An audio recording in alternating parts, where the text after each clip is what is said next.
आज हम समझेंगे थॉमस एक्विनास की फ़िलॉसफ़ी के बारे में।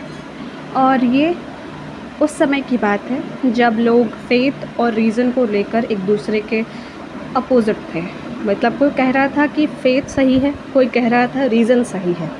तब इन सब दुविधाओं के बीच ये एक मॉन्क थे, यानी कि साधु, जिनका लक्ष्य था कि इन दो टॉपिक्स के बीच में शांति इस्टेब्लिश करनी है लोगों के बीच में। तो इसलिए इन्होंने अपनी फ़िलॉसफ़ी में क्या-क्या कहा है वो देख लेते हैं। पहला तो यही फेथ और रीज़न के बारे में कहा है कि ये दोनों टॉपिक्स एक दूसरे के दुश्मन नहीं हैं। अगर आपको फेथ और रीज़न ये कॉन्टेक्स्ट समझ में नहीं आ रहा है तो उसको एक एग्जांपल से समझते हैं।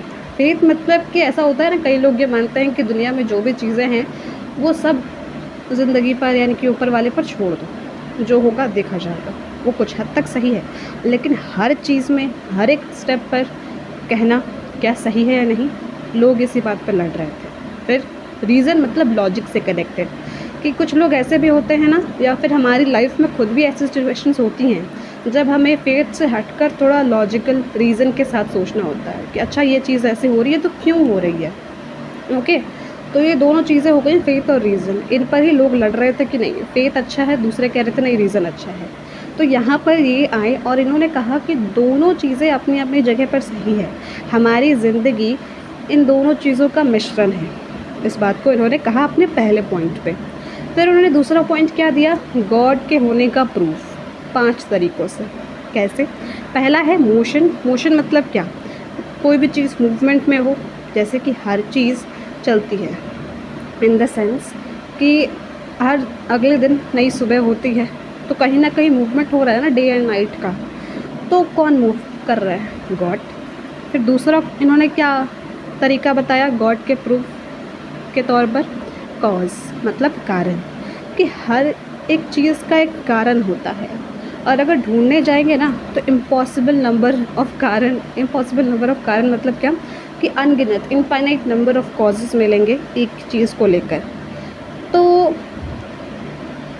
गॉड होंगे जिनकी वजह से सब चीज़ें हो रही हैं, वो कारण होंगे, इन्होंने ऐसा कहा।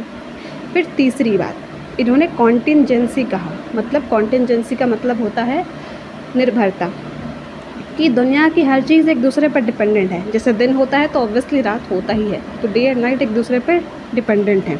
लेकिन गॉड एक ऐसे हैं जो इंडिपेंडेंट हैं। ओके। फिर परफेक्शन के बारे में बात कही कि हम सभी अच्छाई और बुराई में कंपैरिजन करते हैं अलग अलग लेवल्स पर, कि किसी ने इतना अच्छा किया है, किसी ने उतना अच्छा किया, या किसी ने इतना बुराई कर दिया, किसी ने उतना बुराई कर दिया। लेकिन गॉड एक ऐसे हैं जो बिल्कुल परफेक्ट है। फिर लास्ट सबूत क्या दिया इन्होंने गॉड के एग्जिस्टेंस का? डिज़ाइन, कि नेचर यानी प्रकृति इतनी ऑर्डर्ड वे में चलती है कि अगले दिन होना ही होना है, फिर रात होगी ही होगी। ऐसा नहीं होता कि कभी दिन ही आया फिर रात आया ही नहीं। तो इतना ऑर्डर्ड वे में नेचर काम करता है, और पर्पसफुल वे में ऐसे काम करता है कि दिन में सभी काम करते हैं, रात में आराम करते हैं। तो ये किसने क्रिएट किया है? गॉड ने क्रिएट किया है। फिर तीसरी बात क्या कही इन्होंने, हर टाइम हमें सही गलत समझने के लिए रिलीजियस बुक्स की ज़रूरत नहीं होती है, ऐसा इनका कहना है। इनका थॉमस एक्विनास का। हमारा माइंड और नेचर हमें गाइड करता है at different points of life.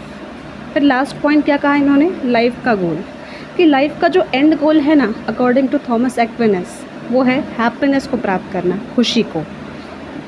Happiness मिलती है गॉड को प्रेम करने से और साथ में उनको गॉड को समझने में।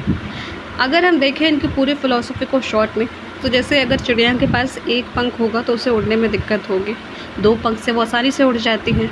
तो वैसे ही फेथ और रीज़न की लड़ाई को पीस में बदलकर इन्होंने 2 पंख दिए हैं समाज को प्रोग्रेस के।